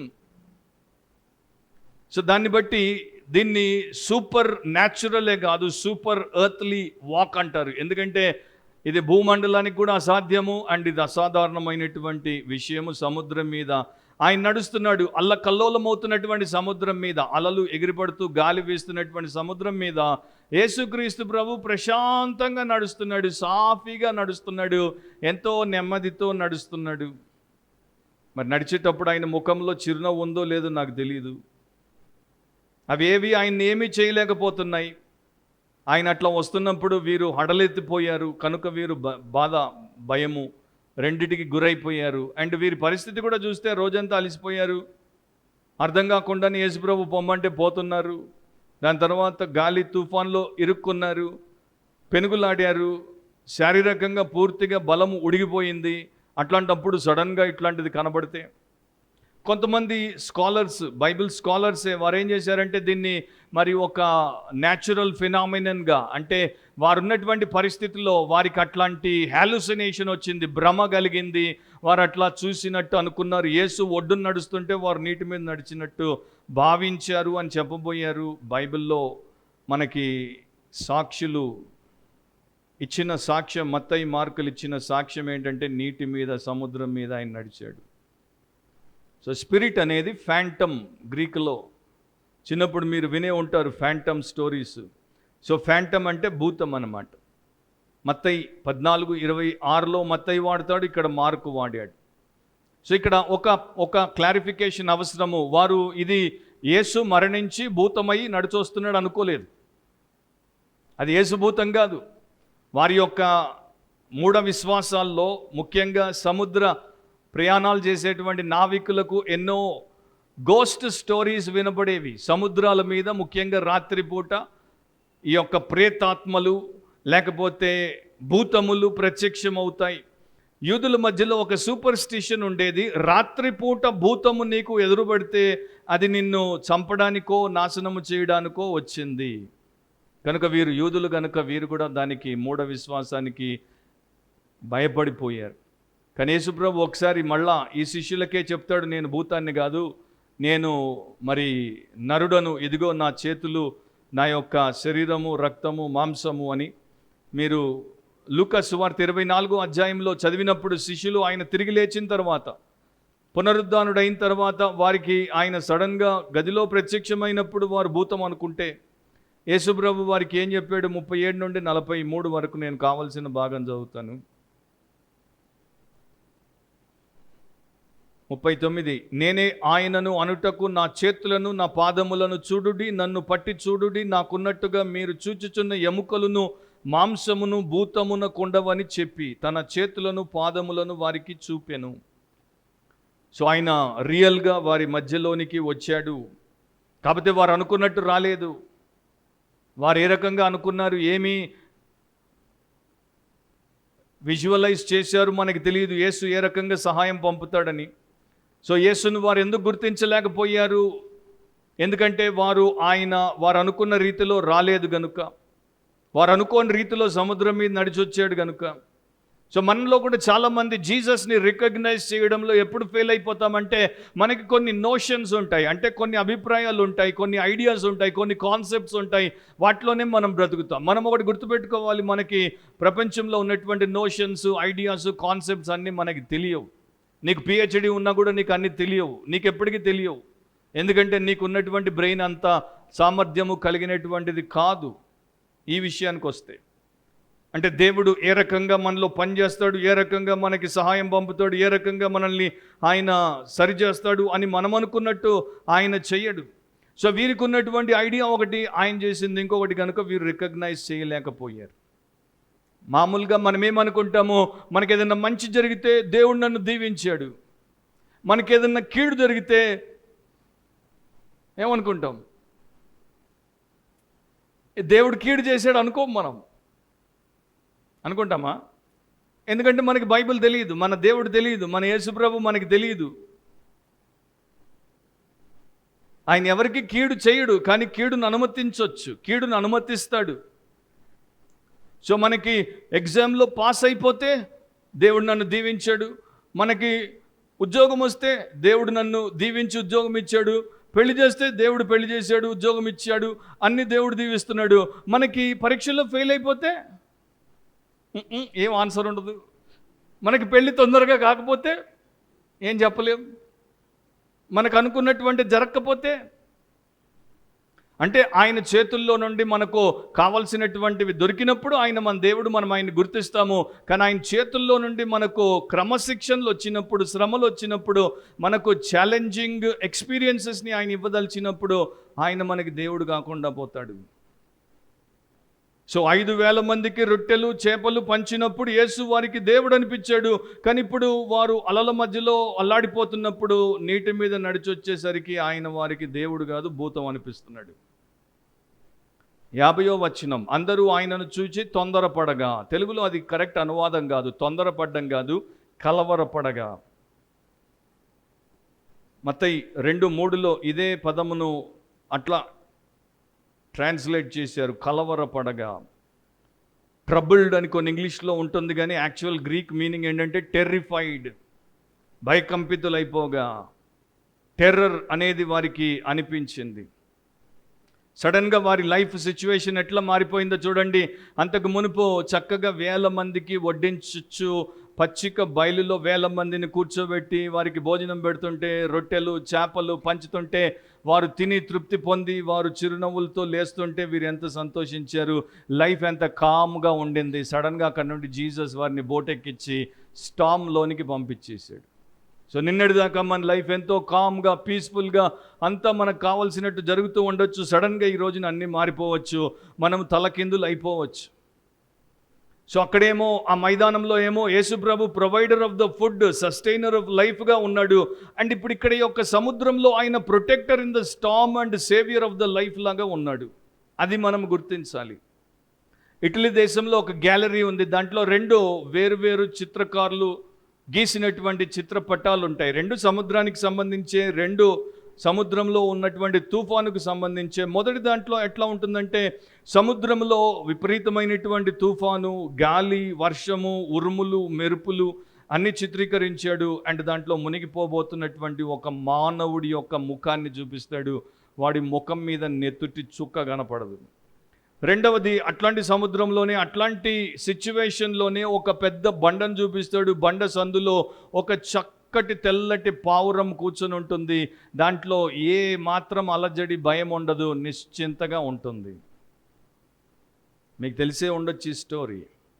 సో దీని కింద ఏమని రాశారంటే, వీరు క్రీస్తు లేనటువంటి వారు, వీరికి క్రీస్తు సన్నిధి సమాధానం లేవు కనుక వీరు ఇట్లాంటి పరిస్థితుల్లో ఉంటారు. అండ్ ఇదేమో క్రీస్తు ఈ యొక్క బండ అండ్ ఆ పావురం బండ సందులో సురక్షితంగా ఉంది. దానికి దేవుని యొక్క సన్నిధానము సమాధానము రెండు ఉన్నాయి కనుక అది నిశ్చింతగా ఉంది. ఇద్దరికి సమస్యలు వస్తాయి, కానీ ఒకరికి సార్వభౌముడు ఉన్నాడు, ఒకరికి లేడు. 50వ వచనంలోనే బి భాగంలో, వెంటనే ఆయన వారిని పలుకరించి ధైర్యం తెచ్చుకొనుడి, నేనే భయపడకూడని చెప్పాను. ఇక్కడ 4 విషయాలు ఉన్నాయి. ఒక్కొక్క మాటలో మనము చూసుకుంటూ పోదాము. మొదటిది వెంటనే. సో వారు భూతం అనగానే వెంటనే యేసుప్రభు వారిని సరిచేయడానికి రెస్పాండ్ అయ్యాడు. మొదట ఆయన ఏం చేశాడంటే ఆయన వారిని పలుకరించాడు. చక్కటి మాట అది, పలుకరించి. మాట్లాడి అనొచ్చు, ఎందుకంటే గ్రీకులో లాలేయో అంటే టు స్పీక్, టు టాక్. కానీ తెలుగులో చక్కగా నాకు అది నచ్చింది, పలుకరించాడు. పలుకరించడం అంటే మనకు తెలుసు కదా, మాట్లాడడం వేరు, పలకరించడం వేరు. మీరు ఒక పెళ్ళికి వచ్చారు, అక్కడ పెళ్లి చేసుకున్నటువంటి వారిని పలకరిస్తారు, గ్రీటింగ్స్ చెప్తారు, వారితో మాట్లాడరు, మీరు జస్ట్ పలకరించి వెళ్ళిపోతారు, పెద్ద భాషను ఉండదు అక్కడ. సో ఈయన వీరిని పలకరిస్తున్నాడు. ఎట్లాంటి టైంలో పలకరిస్తున్నాడు? ప్రాణాలు వారు గుప్పెట్లో పెట్టుకొని ఎప్పుడు మునిగి చేస్తామో అనుకుంటున్నప్పుడు పలకరిస్తున్నాడు. ఆయన టోన్ ఎట్లా ఉండిందో, ఆయన ఫేషియల్ ఎక్స్ప్రెషన్ ఎట్లా ఉండిందో మనకు తెలియదు, బట్ పలకరించాడు. ఆయన స్వరాన్ని వారు గుర్తుపట్టి ఉండాలి. ఆ సమయంలో కూడా ఆ యొక్క తుఫాను హోరు ఘోషలో కూడా ఆయన యొక్క జీసస్ యొక్క మరి ఆ యొక్క sometimes his voice is very strong. కొన్నిసార్లు ఆయన యొక్క స్వరము మరి ఉరిమినట్టు ఉంటుంది, బట్ ఇంకొన్నిసార్లు ఆయన స్వరము తీయని మధురమైనటువంటి మరి స్వరములాగా ఉంటుంది. వారికి అట్లా వినబడి ఉండాలి. రెండవది, వారికి పలకరించిన తర్వాత ఏం చెప్పాడు? ధైర్యము తెచ్చుకొనుడి. So be of good cheer అని ఉంటుంది ఇంగ్లీష్లో. ధైర్యము తెచ్చుకోండి. భయపడుతున్నాం ప్రభువా, ధైర్యంగా ఉండండి అంటున్నాడు ఆయన. దేవుడి యొక్క ఆజ్ఞలు ఎట్లా ఉంటాయంటే మన పరిస్థితులకు భిన్నంగా ఉంటాయి, మన ఆలోచనలకు వ్యతిరేకంగా ఉంటాయి. ఈ టైంలో నాకు ఇది కావాలి అంటే దేవుడు దానికి భిన్నంగా మనకి చెప్తాడు. మనకి వేరే రకంగా జీవింపజేసేటువంటి ప్రయత్నము దేవుడు చేస్తాడు. వారు బిత్తరపోయారు, వారు భయపడుతున్నారు, ఆయనేమో వారిని ధైర్యం తెచ్చుకోమంటున్నాడు. ధైర్యం తెచ్చుకోవడానికి అట్లాంటి సిచ్యువేషన్లో వారికి విశ్వాసం కావాలి. సో గుర్తుపెట్టుకోండి, క్రిస్టియన్ లైఫ్లో దేవుడి కమాండ్మెంట్స్ ఎప్పుడు కూడా మన యొక్క సిచ్యువేషన్కి, మన కండిషన్కి కాంట్రరీగా ఉంటాయి. అట్లాంటప్పుడు మనము విశ్వాసాన్ని వినియోగిస్తే వాటిని చెయ్యగలం. విశ్వాసం లేకపోతే చేయలేం. యేసు యొక్క సహోదరుడు దీన్ని నేర్చుకున్నాడు. తర్వాత యాకోబు పత్రిక రాసినప్పుడు యాకోబు 1వ అధ్యాయం 3వ వచనంలో ఇట్లా రాశాడు, శ్రమల పాలవుతున్నటువంటి విశ్వాసులకి మీరు నానా విధములైన శోధనలలో పడినప్పుడు అది మహానందమని ఎంచుకొనుడి. శోధనలు అనే దాన్ని మనము శ్రమలు అని కూడా అనువదించవచ్చు. సో ఆయన ఏం చెప్తున్నాడు భక్తులకి? మీరు వివిధ రకాలైనటువంటి శ్రమల్లో పడ్డప్పుడు దాన్ని మహానందమని ఎంచుకోండి. పిల్లోడికి రాయి తగిలి వాడికి రక్తం వస్తుంది, బొట్టన వేలు ఊడిపోయి, హేయ్ నువ్వు ఇది మహానందం అని ఎంచుకోరా అంటే వాడు నీకు పిచ్చి పట్టింది అనుకుంటాడు.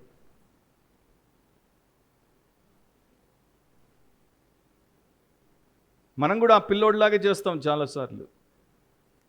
కానీ దేవుడి యొక్క విషయాలు మనకు అర్థమవుతే మన లైఫ్లో మనము పైకి వస్తాం. మూడవది, ఆయన వారితో ఏం చెప్పాడు? నేనే, భూతం కాదు, నేనే. ఆ నేనే అనేటువంటిది గ్రీక్లో ఈగో, ఐమి.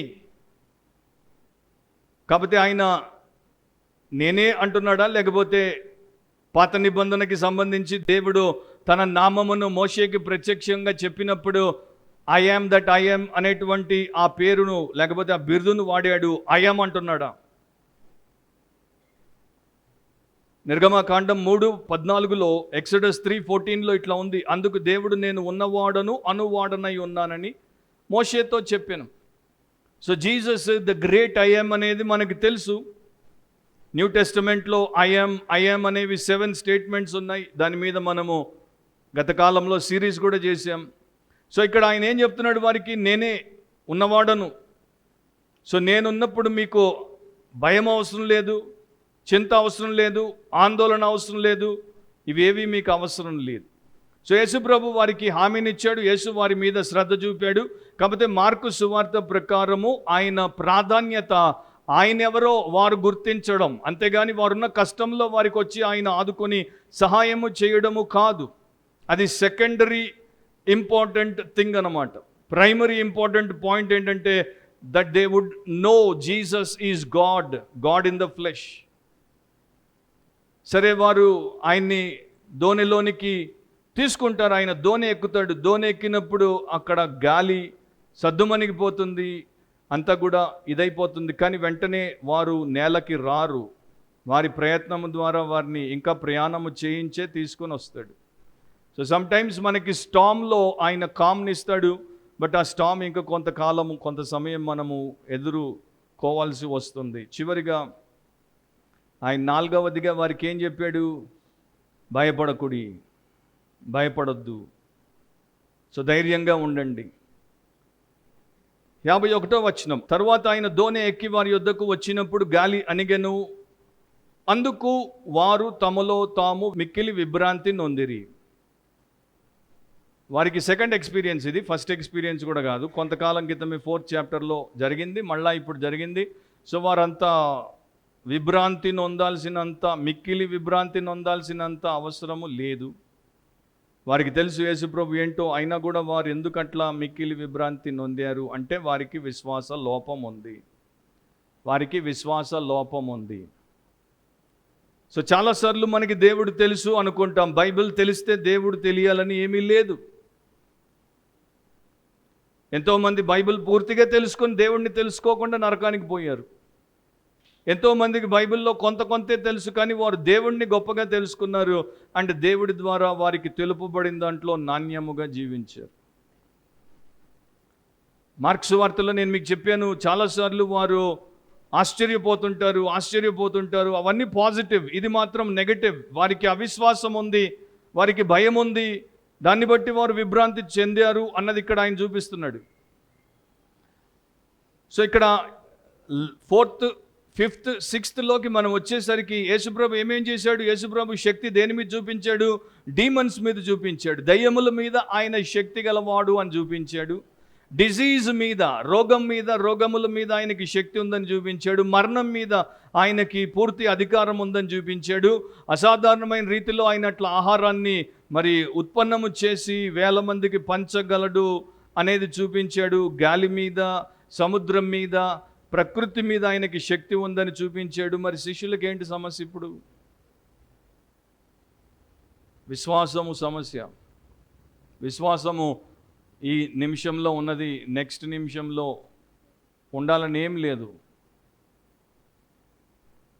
కొంతమందికి విశ్వాసం ఈరోజు ఉండొచ్చు, రేపు ఉండకపోవచ్చు. సో విశ్వాసం అనేది కాన్స్టెంట్గా మనము కొనసాగించేటువంటి ప్రక్రియ. ఊపిరి కూడా మనము నిరంతరము తీసుకుంటాం బ్రతకాలంటే. నీతిమంతుడు విశ్వాస మూలముగా జీవించాలంటే విశ్వాసము నిరంతరము అతనిలో క్రియ చేస్తూ ఉండాలి. మత్తయి సువార్తికుడి ప్రకారము ఇక్కడే మత్తయి 14వ అధ్యాయంలో యేసుప్రభుని చూసిన తర్వాత పేతురు ఆయన్ని అని తెలుసుకున్న తర్వాత, ప్రభువా నీవే అయితే నేను కూడా వస్తాను అంటాడు. మీకు తెలుసు కదా. సో యేసు అంటాడు, ఏమంటాడు? కమ్. సో పేతురు నడుస్తాడు. అది ఇక్కడ ఎందుకు రాయలేదు? మార్క్ సువార్తలో దాని గురించి ఎందుకు రాయలేదు? ఎందుకంటే పేతురు చెప్తుంటే డిక్టేషన్ తీసుకొని రాశాడు. సో ఒక రకంగా ఇది పీటర్స్ గాస్పుల్ అని మనం చెప్పచ్చు. పీటర్స్ గాస్పుల్లో పీటర్ నీటి మీద నడిచినట్టు ఎందుకు పీటర్ మార్కుతో రాయించలేదు? కారణం ఏమై ఉండొచ్చు? ఎందుకంటే దాంట్లో మెయిన్ ఫోకస్ జీసస్ కనుక, పీటర్ కాకూడదు కనుక పీటర్ని అవాయిడ్ చేసేసి ఓన్లీ జీసస్ని నీటి మీద నడిచినట్టు సముద్రపు అధిపతిగా చూపిద్దాం అన్నాడు. అట్లాంటి ప్రసంగికులు ఈ రోజుల్లో ఉంటే ఎంత బాగుంటుంది. వాళ్ళు జీసస్ నీటి మీద నడిచాడా, ఆయన్ని దించేద్దాం, నేనే నడిచినట్టు చూపించండి అని చూపించుకుంటారు. సో విశ్వాసానికి కర్త కొనసాగించు వాడి మీదే మీ దృష్టి ఉండాలి అని పీటర్ తనని డిలీట్ చేసేయమన్నాడు. నేను నడిచినట్టు రాయొద్దన్నాడు. 52వ వచనం, అయినను వారి హృదయము కఠినమైన కనుక వారు రొట్టెలను గూర్చిన సంగతి గ్రహింపలేదు. మార్కు ఒక్కడే రాస్తాడు ఇట్లా, రొట్టెలను గూర్చిన సంగతి వారు గ్రహించలేదు. ఎందుకు గ్రహించలేదు? కారణం చెప్పాడు, వారి హృదయం కఠినం. అంటే ఆ పూటే కొన్ని గంటల క్రితమే వారికి దేవుడు అంత గొప్ప కార్యము చేశాడు, రొట్టెలు చేపలు పంచాడు 1000 మందికి. కానీ అప్పుడు దేవుడు అనుకున్న వారు ఇప్పుడు ఆయన్ని దేవుడిగా ఎంచి వెంటనే వారు దానికి అనుగుణంగా స్పందించట్లేదేంటి? Because of the hardness of heart, హృదయ కాఠిన్యం.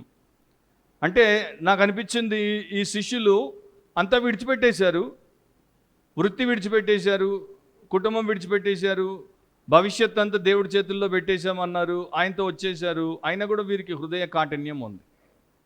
వీళ్ళు డిసైపుల్స్ ఆఫ్ జీసస్, యేసు ఎంచుకున్నటువంటి 12 మంది, అయినా వీరికి హార్డ్నెస్ ఆఫ్ హార్ట్ ఉంది. సో నాకు అనిపించింది ఏంటంటే, నువ్వు రక్షించబడి 10 ఏళ్ళు 25 ఏళ్ళు 50 ఏళ్ళు అవ్వచ్చు, నీవు పరిశుద్ధపరచబడుతూ ఉండొచ్చు, నీవు దేవుడికి సమీపస్తుడిగా మారి ఉండొచ్చు, అయినా కూడా నీవు జాగ్రత్తగా ఉండకపోతే నీ హృదయము కఠినమైపోగలదు. హెబ్రీ 3లో కూడా అందుకనే దేవుడి వాక్యం మనకి హెచ్చరిక చేస్తోంది. అండ్ వీరి హృదయం ఎందుకు కఠినమైందో ఇక్కడ చెప్పాడు, వీరికి విశ్వాసము లోపించింది కనుక. Faithless heart becomes hard against God, hard against the world. అంటే మనుషులకి దేవుడికి వ్యతిరేకంగా అది కఠినమైపోతుంది. సో దేవుడి వాక్యము ద్వారా మనము విశ్వాసముతో బ్రతకకపోతే మన హృదయము కఠినమైపోతుంది. చాలామంది అనుకుంటారు, నేను క్రైస్తవుడిని అయ్యాను, బాప్తిజం పొందాను, చర్చ్ మెంబర్షిప్ తీసుకున్నాను, ఏదో సేవ చేస్తున్నాను. నో, దేవుడితో సత్సంబంధం లేకపోతే నీకు తెలియకుండా నీ హృదయం హార్డ్ అయిపోతుంది.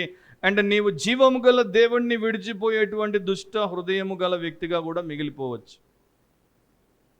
ఫరో హృదయము కఠినమాయను అని బైబిల్ మనకు చెప్తోంది. ఇదే మార్క్స్ వార్తలో నేను చదివాను, ఇతరులు యేసు పట్ల కఠిన హృదయులుగా కనపడతారు, వారు వెలుపటి వారు, అవుట్ సైడర్స్. కానీ వీళ్ళు డిసైపుల్స్, ఇన్సైడర్స్. వీరి హృదయ కాఠిన్యం ఏంటి? So that gives me a warning that I can have a hard heart. నేను ఒక కఠిన హృదయుడిగా మారగలను, నీవు మారగలవు, కనుక జాగ్రత్తగా ఉండాలి. సో ఇక్కడ మార్కులో అయితే మనకి కనపడదు, మత్తయిలో అదంతా జరిగిపోయిన తర్వాత యేసు ప్రభు వారిని రక్షించిన తర్వాత వారందరూ ఏం చేస్తారు? 33వ వచనం మత్తయి 14లో, అంతటా దోణిలోనున్నవారు వచ్చి నీవు నిజముగా దేవుని కుమారుడు అని చెప్పి ఆయనకు మ్రొక్కిరి. అది కావాలి, నీవు నిజముగా దేవుని కుమారుడవు అని వారు చెప్పి ఆయనకు మ్రొక్కిరి. They worshipped confessing that Jesus Christ is the son of God or God son. J C Ryle అనేటువంటి ఒక భక్తుడు దీని గురించి ఆయన రాసినటువంటి పుస్తకంలో ఇట్లా రాశాడు, ఈ యొక్క ఉదంతం ఏదైతే ఉందో, సముద్రం మీద యేసు నడవడము, శిష్యులు అట్లాంటి తుఫాన్లో ఇరుక్కోవడము, ఇది ఒక అందమైనటువంటి సాదృశ్యం. యేసుక్రీస్తు మొదటి రాకడకు రెండవ రాకడకు మధ్యలో క్రైస్తవ విశ్వాసులు ఎట్లాంటి పరిస్థితుల్లో ఉన్నారో కళ్ళకు కట్టినట్టు చూపించేటువంటి ఒక సన్నివేశం. సో ఇప్పుడు ఆ శిష్యులు సముద్రంలో ఎట్లా ఉన్నారో, మన ప్రభువు మొదటిసారి వచ్చాడు, మన రక్షణ కార్యము చేశాడు, పరలోకానికి వెళ్ళాడు, విజ్ఞాపన చేస్తున్నాడు, మరలా రెండవసారి రాబోతున్నాడు. ఈ మధ్యలో ఈ లోకమనే సముద్రంలో శిష్యులమైన మనము ఈ తుఫాన్లకు ఒడిదొడుకులకు అటు ఇటు కొట్టమిట్టాడుతున్నాం. అయితే మనం భయపడాల్సిన అవసరం లేదు. ప్రస్తుతం అయితే ప్రభు మనకు కనబడట్లేదు, కానీ త్వరలో ప్రభువును ముఖాముఖిగా మనం చూస్తాము. ప్రస్తుతం అయితే చాలా కష్టంగా అనిపిస్తోంది, కాబట్టి ఆయన తప్పకుండా వస్తాడు. ఈ శిష్యుల్లాగానే ఆయన వచ్చినప్పుడు మన పరిస్థితులు కూడా మెరుగవుతాయి. మన యజమాని త్వరలో రాబోతున్నాడు. అంతవరకు ఎన్ని తుఫాన్లు మనల్ని కొట్టినా ఆయన వచ్చినప్పుడు మనకు గ్రేట్ కామ్ని ఇస్తాడు. Third point, the Lord's inclusion. ప్రభు చేర్చుకున్నాడు, మిగతా వారిని కూడా చేర్చుకున్నాడు, వారిని కూడా కలుపుకున్నాడు. 53 నుండి 56 వరకు వారు అవతలకు వెళ్ళి గెన్నెసరెతు దగ్గర ఒడ్డుకు వచ్చి దరి పట్టిరి. ఇక్కడ కూడా ఒక సమస్య ఉంది. ఆయన వారిని బెత్సయిదాకు పంపాడు, కానీ వారు గెన్నెసరెతుకు వచ్చారు. అది ఎట్లా? డిస్క్రిపెన్సీ అని అన్నారు కొంతమంది, కాదు అంటారు మిగతా వారు. ఎందుకంటే సింపుల్గా చెప్పాలంటే వారు బెత్సయిదా కోసమే పోతున్నారు. తుఫాన్ వచ్చింది, అది సముద్రం మధ్యలోనికి వారిని తీసుకుపోయింది. తర్వాత యేసు వచ్చాడు, తర్వాత వారందరూ ఇటువైపు తిరిగిపోయి గెన్నెసరెతు దగ్గరికి వచ్చి దిగారు.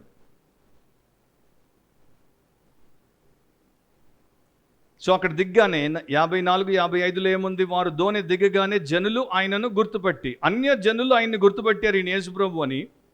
కానీ ఒక ధన్యజనులు శిష్యులు బోట్లో ఉండి ఆయన నీటి మీద నడిచి వచ్చినప్పుడు గుర్తుపట్టలేదు భూతం అన్నారు. సమ్టైమ్స్ అన్యులు they recognise the glory and greatness of Jesus than the so called Bible carrying Christians.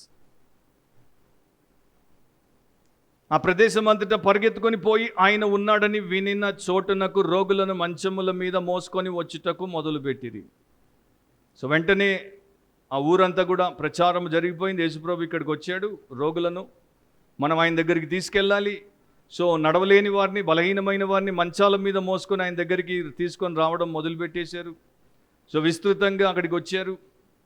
So దాంట్లో ఒక మాట నేను చెప్తాను, వారు ఎవరో మనకు తెలియదు, వారి పేర్లు ఏంటో మనకు తెలియదు, వారి విశ్వాసం ఎంతో మనకు తెలియదు. కానీ జనాలు వారు ఏం చేశారంటే వారికి తెలిసినటువంటి వారిని, రోగాలు ఉన్నవారు లేకపోతే రోగాలతో పీడింపబడుతున్న వారిని యేసు దగ్గరికి, సమస్యను పరిష్కరించి వాడి దగ్గరికి తెచ్చేశారు. సో మనం కూడా మన చుట్టూ ఉన్నటువంటి నశించిపోయేటువంటి పాప రోగంతో పీడించబడుతున్న వారిని యేసు దగ్గరికి తీసుకొని వస్తున్నామా? వారి మీద వీరికి కనికరము కలిగింది కనుక మంచాల మీద వేసుకొని మోసుకొని వచ్చారు, కష్టపడ్డారు. వారి మిగతా పని పాటలన్నీ పక్కన పెట్టేశారు. వారి ఆదాయం, వారి వ్యాపారాలన్నీ మానేసుకున్నారు వీరిని మోసుకొని రావడానికి. సో యేసుప్రభు గ్రామానికి వెళ్తే అక్కడ, యేసుప్రభు పల్లెటూరుకి వెళ్తే అక్కడ, యేసుప్రభు పట్టణానికి వెళ్తే అక్కడ, యేసుప్రభు సంతకి వెళ్తే అక్కడ, ప్రతి చోట జనాల్ని మోసుకొని వచ్చేసారు. లిసినియస్ అనేటువంటి ఒక రోమన్ అధికారి క్రైస్తవులను చిత్రహింసల పాలు చేస్తున్నప్పుడు అందరూ చూసేవారు, ప్రేక్షకులు చూస్తున్నప్పుడు ఆయన వారిని ఒక ఆదేశం ఇచ్చాడు. వారిని మేము అట్లా కిరాతకంగా చంపుతున్నప్పుడు మీరెవరైనా చూసి కనికర పడితే మిమ్మల్ని కూడా అట్లాగే చంపుతాం. అంటే మీరు చూడండి కానీ కనికర పడొద్దు, వీరికి కనికరము అవసరము లేదు, వీరు క్రైస్తవులు. ఎవడు కూడా కనికరము లేకుండా, ఒక్క కన్నీటి బిందువు కార్చకుండా, హృదయంలో అట్లా ఒక్కసారి కూడా నొప్పిని అనుభవించకుండా చూసిపోయేవారంట. అది చదివినప్పుడు చరిత్రలో నాకు అనిపిస్తుంది, మా క్రైస్తవులు ఈ యొక్క లిసినియస్ బుద్ధి గల వారిలాగా అయిపోతున్నారేంటి ప్రభు, ఆ హృదయ కాఠిన్యం ఎక్కువైపోయింది. వారు చుట్టూ ఉంటారు నశించిపోయేవారు, కానీ వారికి కనికరం లేదు, కన్నీరు రాదు, కాసింత కష్టపడడానికి ప్రయత్నం చేయరు. వారిని యేసు దగ్గరికి తేరు, యేసు గురించి చెప్పరు, వారి కోసం ప్రార్థన చేయరు, వారి కష్టాల్లో కాసింత సానుభూతి చూపరు, ఒక కానీ ఖర్చు పెట్టరు. మా క్రైస్తవులు లిసినియస్కి సరిపోతారా ప్రభు అని నేను బాధపడతాను. 56 చివరి వచనం, గ్రామాల్లోనూ పట్టణముల్లోనూ పల్లెటూళ్ళలోనూ ఆయన ఎక్కడెక్కడ ప్రవేశించను. సో ఎక్కడెక్కడ ఆయన ఎంట్రీ ఉందో అక్కడక్కడికి జనులు రోగులను సంత వీధుల్లో ఉంచి వారిని ఆయన వస్త్రపు చెంగు మాత్రం ముట్టనిమ్మని ఆయన్ని వేడుకొని చుండిరి. ఆ పాటికి అందరికీ తెలుసు, ఆయన్ని ముడితే బాగైపోతారు. ఆ స్త్రీ 12 సంవత్సరాల రక్తస్రావ రోగంతో ఉన్నటువంటి స్త్రీ ఆయన్ని ముట్టినప్పుడు బాగైపోయింది, అందరికీ తెలిసిపోయింది అది.